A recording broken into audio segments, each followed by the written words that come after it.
Македонија се задушува. Најзагадено е во зимскиот период кога концентрациите на PM10 и PM2,5 частичките се многукратно повисоки од дозволените граници. Тоа убива.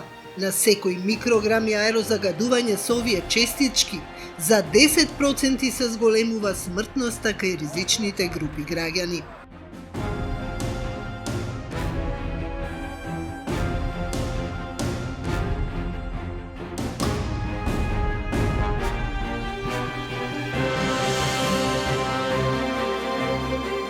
На Македонија се случува геноцид. Граѓанските организации со години предупредуваат на опасноста. Многу пати слушаме за тоа од општинските власти, па и од централната власт, дека државата немала пари за некои од таквите проекти за да се имплементира такви закони.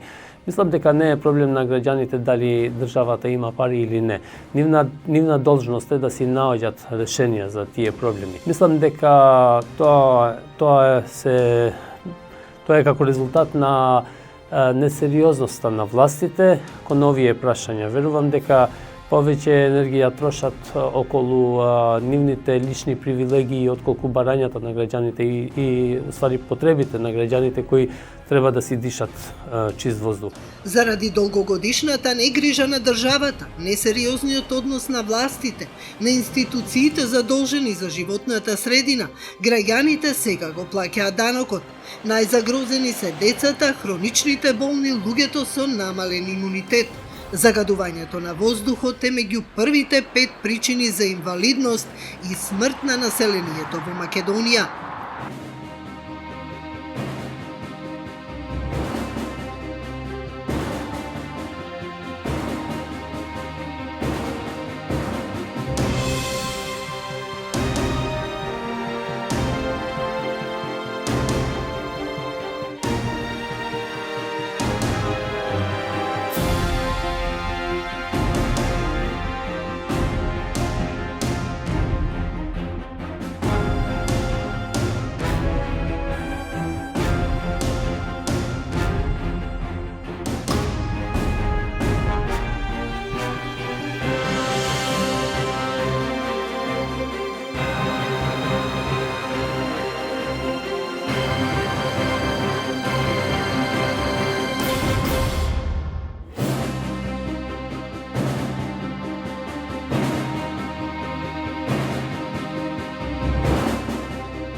Според проценките на Светска банка, во државата годишно умираат 1300 луѓе, а нивната смрт е непосредно поврзана со загадувањето на воздухот.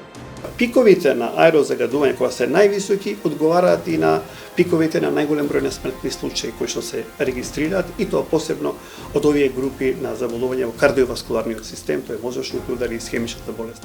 Истражувањата покажале дека најголем проблем во урбаните средини се печките во домаќинствата, сообраќајот, прашината од граделиштата, малите индустријски капацитети.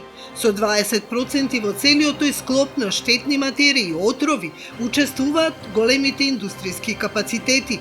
Мерката на владата за увоз на стари возила се покажа катастрофална. Нашите напори секако треба да ги насочиме на изнаоѓање на решенија кои што не се адхок решенија кои го решава проблемот, значи кога се ствара. Значи не да се бавиме со симптоми, да кажам на еден начин, туку со изворот. Ни фалат инвестиции кои што се по долгорочни. Владата ги донесе мерките за безбедност во сообраќајот предложени од Министерството за животна средина, но тие не почнаа да се применуваат.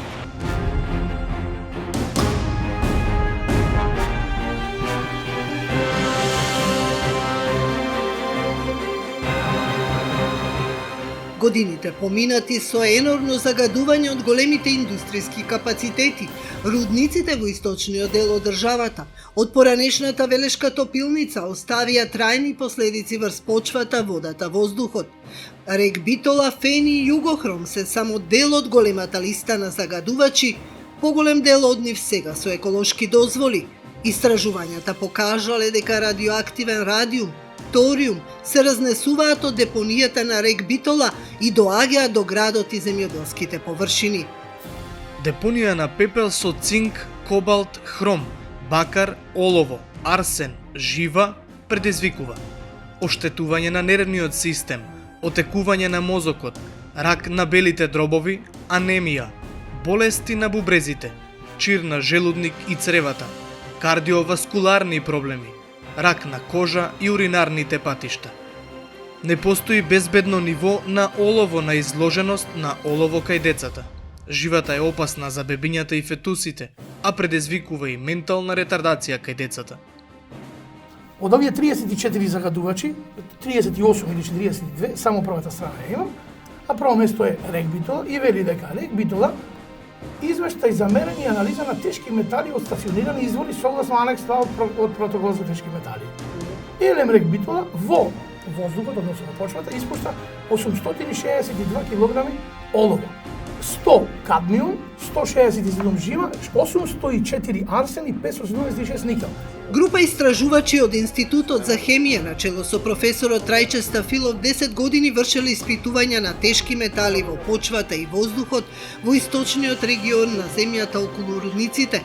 Резултатите до кои дошле се поразителни. Постојат одредени региони во Македонија кои што се загадени со тешки метали, пред се во оние области каде што имаме рударски активности, посебно во источна Македонија, Пробиштип, Македонска каменица, рудникот Саса и рудникот Тораница. Тие се три рудника за олово и цинк и во нивната непосредна околина. Во околината на Пробиштип пошироко имаме загадени почви од пред се од депонирањето на отворено на флотационата јаловина, релативно богата со олово, цинк, кадмиум и други тешки метали. Исто така и работата на металуршките фабрики доведува до загадување на почвите. Таков е случајот со почвите во градот Велес и неговата непосредна околина, кој што одработењето на топилницата, која што инаку е затворена во 2002 година, но нејзиното претходно работење и постојана депонија и денес оставена отворено, богата со тешки метали во огромни количества од 1,5 милион тони. Исто така довеле до загадување на почвите. Протестите на граѓаните и невладините организации се континуирани во зимскиот период. Протестираат против загадувањето на воздухот, за почиста околина, против сечата на дрвјата. Зеленилото го снема, огромни површини останаа без дрвја.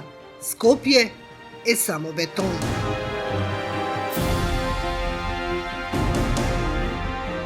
Во Центарот за истражување и информирање Екосвест, каде што повеќе години ја следат состојбата со загадувањето, вела дека е потребно заедничко делување на сите институции за мерките за заштита да земаат свој тек.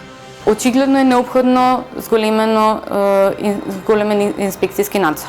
Значи зголемениот инспекцијски надзор и ненајавените инспекции и инспекции во ноќните часови, бидејќи нас често не контактираат граѓани кои што алармираат дека во време кога не е работно време на инспекцијските служби се случуваат емисии. Не можеше да се спроведе намалување на сообраќајот во Скопје во зимава кога беше многу високо аерозагадувањето, затоа што немало соодветен сообраќајен план.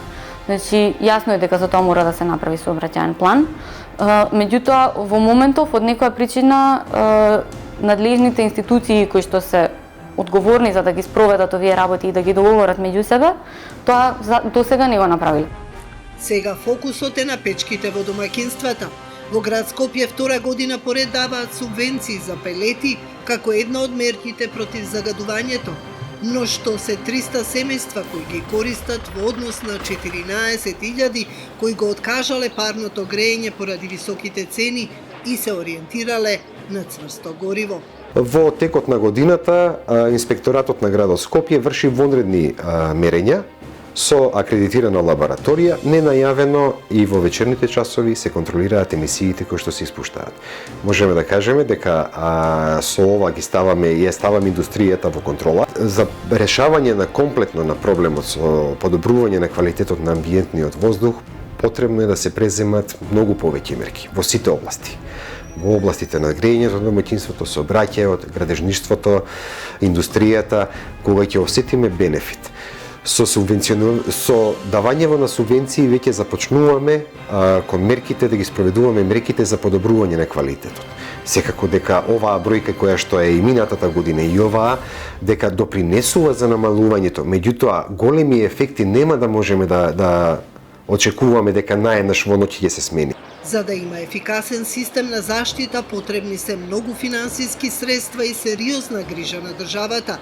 Државниот инспекторат за животна средина кубори со буџетот, а финансиските средства со кои располага не се доволни за споредбени мерења, ниту за вработување на нови инспектори. Аерозагадувањето е голем проблем. Видливо е, да речеме, во комуналната сфера, видливо е за граѓаните, тоа е комунална сфера, парковски површини, по закон за јавна хигиена, по закон за комунални дејности, значи контейнерите, значи тоа е оној комунален отпад. Ингеренциите на државниот инспекторат се само за транспортот и менаџирање на самите комунално-санитарни депони, кои во моментот во Македонија 54, значи 53 плюс дризла е со подеколошка дозвола, сите други 53 се non-compliance, значи без EU стандарди. Сега по планските региони, кога ќе се направат новите согласно стратегиите и плановите за отпад, од 5 до 7-8 регионални центри, значи во еден статистички регион, сите овие стари депони без стандарди, значи треба да се затворат. Доколку има појави на одредени деградации на животна средина, битно е да се знае дали е во наши ингеренции или во ингеренции на општините.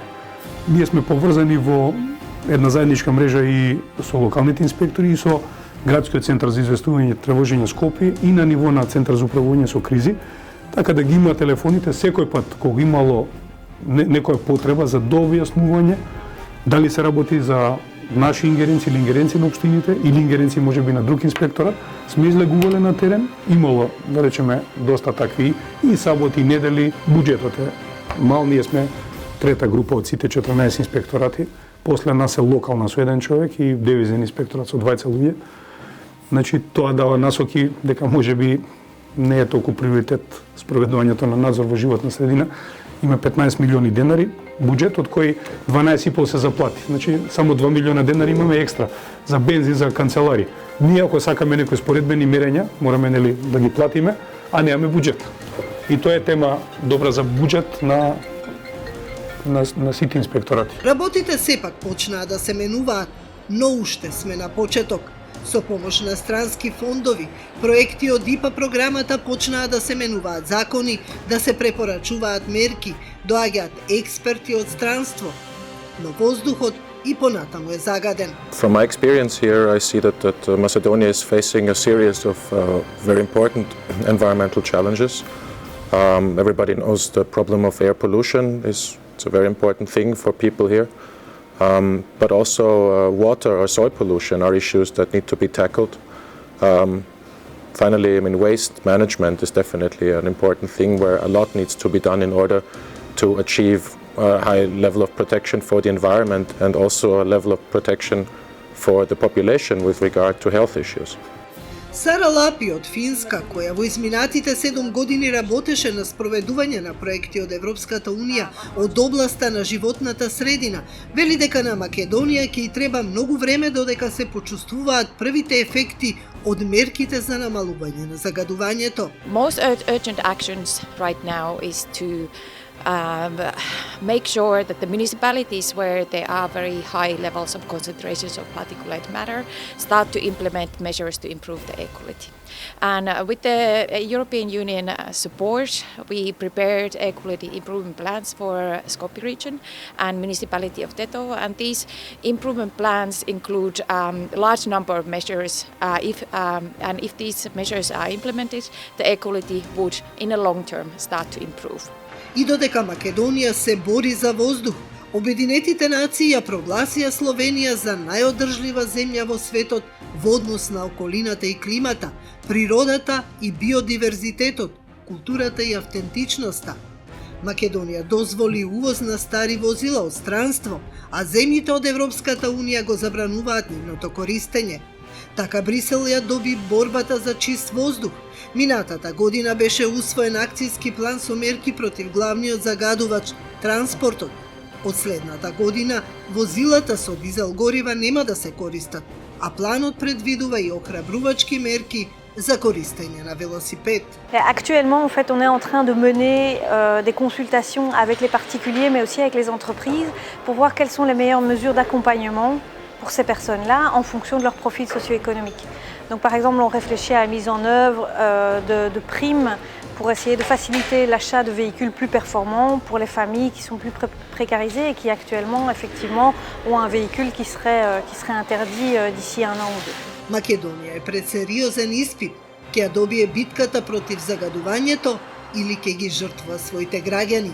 Патот е долг и тежок, но вреди да се истрае.